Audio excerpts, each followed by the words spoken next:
എല്ലാ പള്ളികളും ഹിന്ദു ദാനം കൊടുത്ത പറമ്പിലാണ് നിൽക്കുന്നത്. പൊടിയുടെ പരസ്യം ഉണ്ടായിരുന്നു, അനിൽപ്ര എന്നൊരു പാൽപ്പൊടിയുടെ പരസ്യം. അത് ഓർമ്മിക്കാൻ ഞാൻ ഇവിടുത്തെ കപട മതേതരക്കാരോടും ന്യൂനപക്ഷക്കാരോടും പറയുക, എന്താ പരസ്യം? പൊടി പോലുമില്ല കണ്ടുപിടിപ്പാൻ. ഓർമ്മയുണ്ടോ പരസ്യം? പൊടി പോലുമില്ല കണ്ടുപിടിക്കാൻ എന്നതായിരുന്നു ആ പരസ്യം. ആ നിലയിലേക്ക് കാര്യങ്ങൾ വരും. ശുദ്ധീകരിക്കാൻ ഹിന്ദുവിന് സാധിക്കും. നമുക്കറിയാലോ, നമ്മൾ വിശ്വരൂപം കാണിച്ചാൽ എന്തായിരിക്കും ഫലമെന്ന് നല്ല ഓർമ്മയുണ്ട് നമുക്ക്.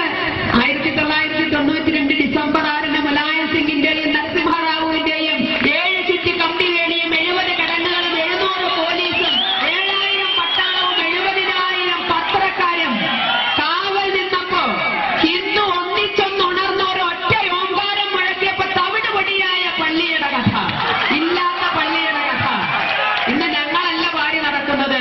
എല്ലാ ഡിസംബറിലും കണ്ണീര് വാഴ്ത്തുന്നവർ ഓർക്കുക, ഹിന്ദു ഉണർന്നാൽ അതായിരിക്കും ഫലം. അതെല്ലാം പേടിയോടെ ഓർക്കുന്ന, അല്ലെങ്കിൽ പിന്നെ ഓർക്കാൻ ഇഷ്ടം